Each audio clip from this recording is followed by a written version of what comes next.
হয় বৰ্তমান আমি উপস্থিত আছোঁ গুৱাহাটী মহানগৰী গণেশগুৰি যি ফুটব্ৰিজ সেই গণেশগুৰি ফুটব্ৰিজৰ তলত যিহেতুকৈ মহানগৰী এই ফুটব্ৰিজৰ তলত যিসমূহ অবৈধভাৱে যিসমূহ ব্যৱসায়ীয়ে দোকান দি আছে যিসমূহে চাহ তামোল হোটেল খুলি যিসকল ব্যৱসায়ীয়ে এইদৰে ব্যৱসায় কৰি আছে সেই দোকানসমূহ ইতিমধ্যে GMC কৰ্তৃপক্ষই আহি এই দোকানসমূহ উচ্ছেদ কৰিছে। পোনপ্ৰথমে মোৰ সহযোগী কেমেৰা পাৰ্চন মোৰ লগত গুণু আছে, মই দেখাবলৈ অনুৰোধ জনাম।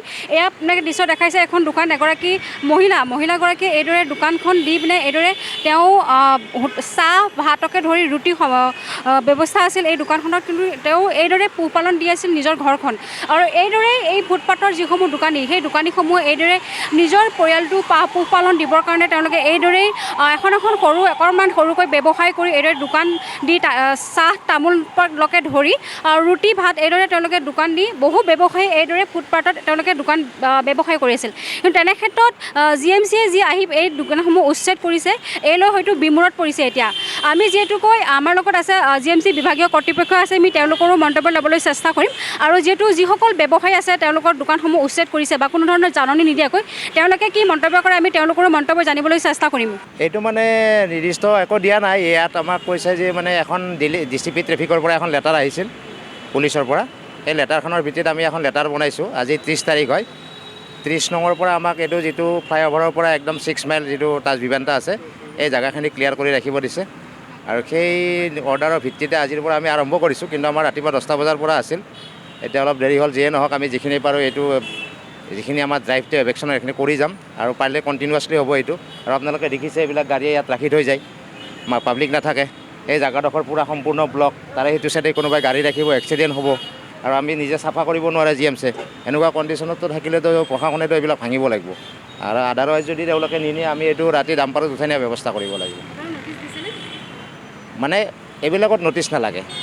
ফুটপাথ এনক্ৰচ বা ৰাস্তা এনক্ৰচ কৰিলে আমি নটিচ দিব নালাগে। আৰু এখেতসকলৰ য'ত ভেণ্ডিং জোন আছে তাতেহে বহিব, এইটো ভেণ্ডিং জোন নহয়।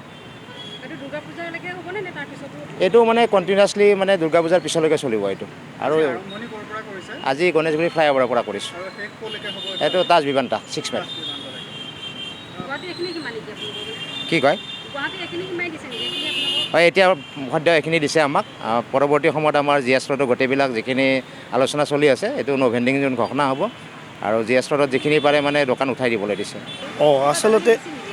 আচলতে কিয় এনেকুৱা কৰি আছে নাজানো। বৰ্তমান আমাৰ কাম প্ৰচেছত আছে। 81 ভেণ্ডিং জোন স্থাপন হ'ব। GS ৰোড ন' ভেণ্ডিং জোন হোৱা নাই বৰ্তমানলৈকে। তদুপৰি মই যিটো আপোনাৰ এনফৰ্চমেণ্ট অফিচাৰ আহিছিলে সুধিলোঁ আপোনালোকে যে কিয় এভেকশ্যন কৰি আছে। আৰু এভেকশ্যন কৰা টাইমতো মই কমিশ্যনাৰ অফিচতে আছিলোঁ।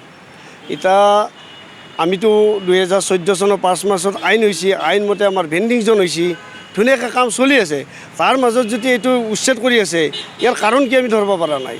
মাত্ৰ এইখিনি আপোনাৰ বীজৰ মাথাৰ পৰা খানাপাৰাক লগিন চাৰিওপিনে GS ৰোডৰ দোকান দিব পাৰে, এইখিনি দোকান দিব নোৱাৰা কাৰণ কি?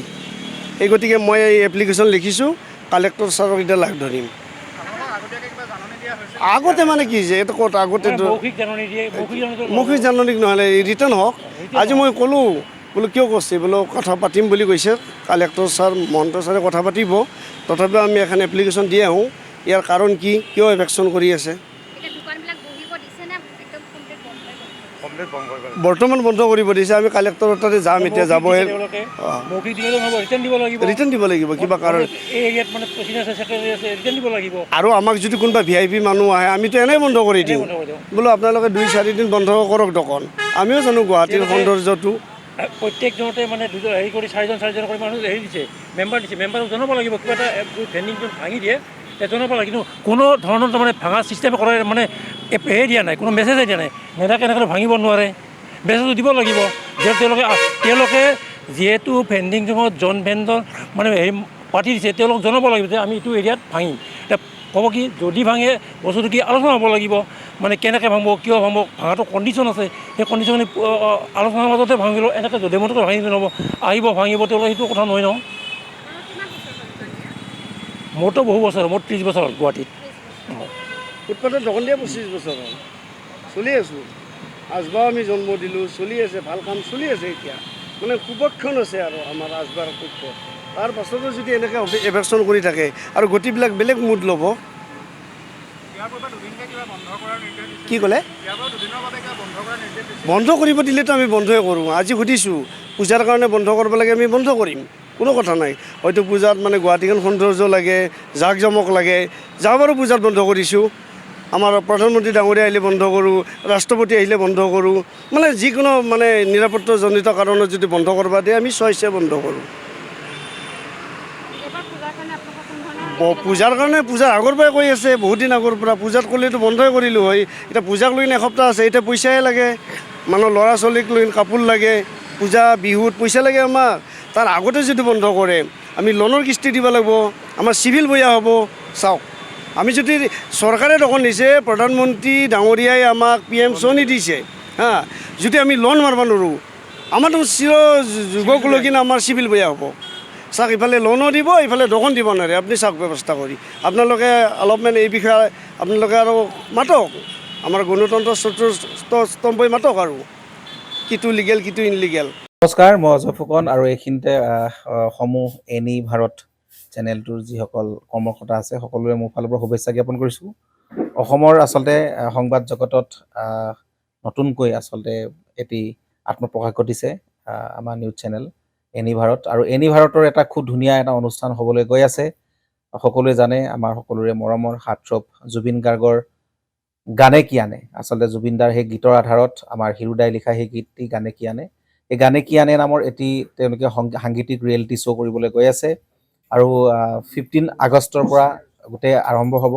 প্ৰথম অডিশ্যন অসমৰ ধেমাজি জিলাত আৰম্ভ কৰিব।